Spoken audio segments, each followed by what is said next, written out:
à notre revue de presse, un moment privilégié pour explorer les événements marquants qui façonnent l'actualité de ce monde. Vous êtes sur CamNews 24 et Hit FM Radio émettant depuis Garoua. Et Ghislain Cougan va nous plonger dans les titres essentiels de l'actualité de ce jour.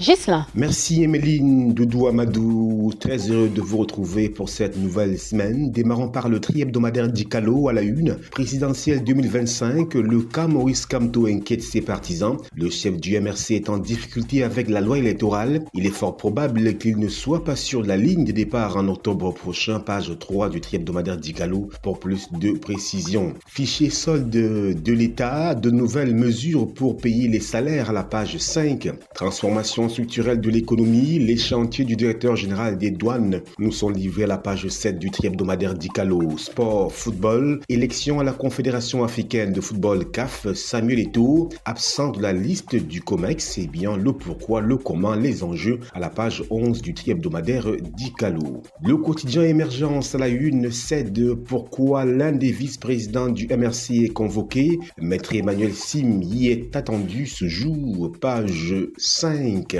Lutte contre la vie chère, la course au riz à prix cassé. Depuis quelques semaines, le ministre du Commerce, Luc Magloire Mbagatangana, est à la manœuvre de cette opération plutôt courue, page 3 pour s'en apercevoir. Violation de l'article 80 du Code électoral par Elecam, le professeur Alain Foguet analyse la décision d'incompétence du Conseil constitutionnel à la page 4 du quotidien Émergence. Communauté économique et monétaire de l'Afrique centrale, CEMAC, le Cameroun occupe la 3e place en technologie de l'information et de la communication TIC, page 6 pour plus de précision. Direction sans transition extrême nord Cameroun, Zachary Pérévé, ancien ministre de la République, fait le procès du Rassemblement démocratique du peuple camerounais des PC à la page 5 de cette édition. Décidément, 2025 nous promet beaucoup de situations palpitantes. L'œil du Sahel sans transition à la une, gouvernance et postes vacants de la République, page 6 et 7 dans les colonnes du journal L'œil du Sahel. Yagoua, un mort dans un mouvement d'humeur de riziculteurs, page 3. Garoua, 27 boutiques ravagées par les flammes, page 3 pour lire cette désolation.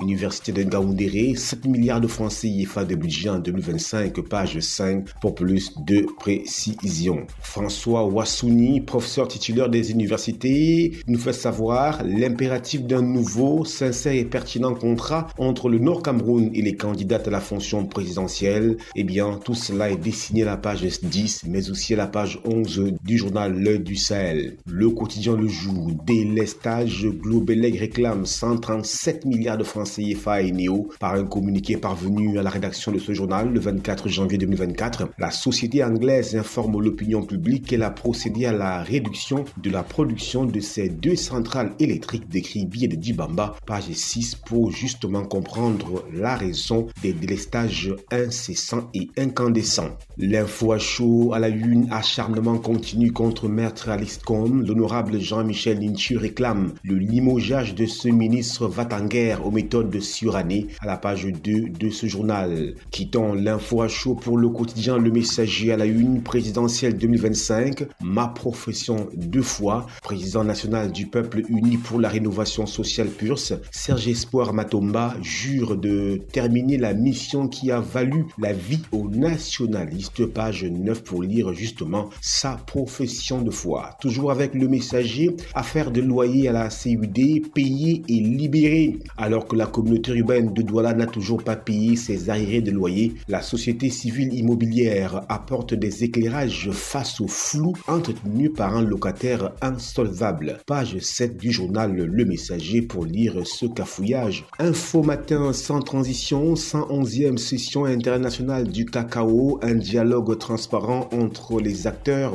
C'est l'objectif du Cameroun pour l'événement que préside le ministre du Commerce du 7 au 11 avril 2025 à Yaoundé. Luc Magloire Mbagatangana a à cet effet accordé ce 24 janvier dans son cabinet une audience préparatoire au directeur exécutif de l'Organisation internationale du cacao, Michel Arion, page 3 du journal Info Matin pour plus de détails. Mutation, précarité Traoré, nous dit-on à la une, le riz, un calvaire. Reportage à Ebolova où la caravane du ministère du Commerce a fait escale vendredi. Il fallait se lever tôt muni de sa carte nationale d'identité pour avoir accès au précieux sésame. Page 7 du quotidien Mutation. Page 5 de Mutation, religion, la crise à l'EPC s'envenime. Télécom, bientôt la 5G. Page 10 nous dit Mutation.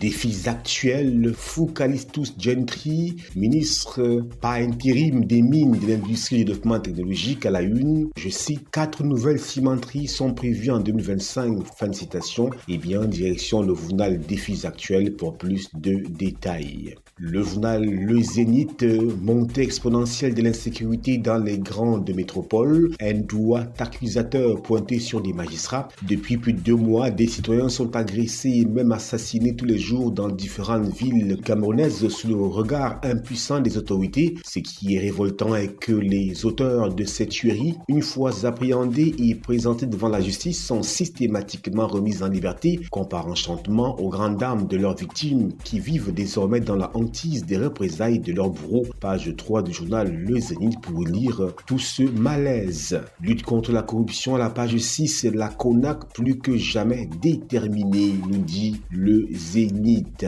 Écho matin à la une, transi, pourquoi le gazoil russe destiné à la RCA a été bloqué au port autonome de Douala. Eh bien, Écho matin nous dit tout. Flèche d'Afrique à la une, coopération Cameroun-Union européenne vers des villes vertes, inclusives et durables, nous fait savoir ce journal à la page 5 de cette édition. Douala Clean City, Samuel Dieudonné Iva Diboa, Monsieur Clean, page 4 de Flèche d'Afrique pour s'en apercevoir. La voix des jeunes à la une, extrême nord Cameroun, les jeunes exigent une alternance. Dans une lettre ouverte au président de l'Assemblée nationale en circulation sur la toile, la jeunesse de la région de l'extrême nord crie sa frustration, s'indigne de l'immobilisme politique qui gangrène le développement territorial et appelle à une alternance sans délai. Page 3 du journal La Voix des jeunes. Éco-santé à la une, Dr Rodolphe Foncois, je cite, les médecins camerounais sont actuellement mal formés. Le pourquoi, comment, page 6 et 7 de Éco-santé. Hôpital de district de Lokbaba, un avortement tardif de 2 semaines. Et bien, pour en avoir le cœur net, pour en savoir davantage, page 4 du journal Éco-santé.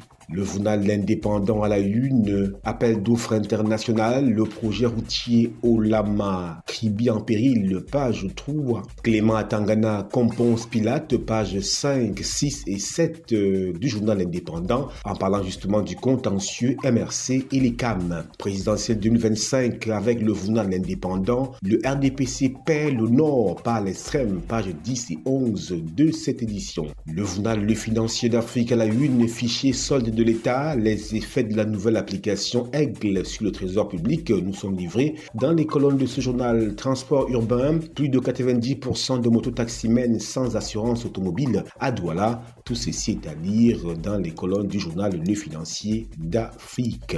Voilà Emeline Doudou Amadou, ce qui meuble l'actualité traitée par les journaux ce jour. Merci à toi, Ghislain Cougan, pour la synthèse précise et concise des enjeux contemporains. Merci à vous de nous avoir suivis. Merci également à toi, Yves Tadioufou, pour la réalisation. Et restez en compagnie de nos programmes. Au revoir.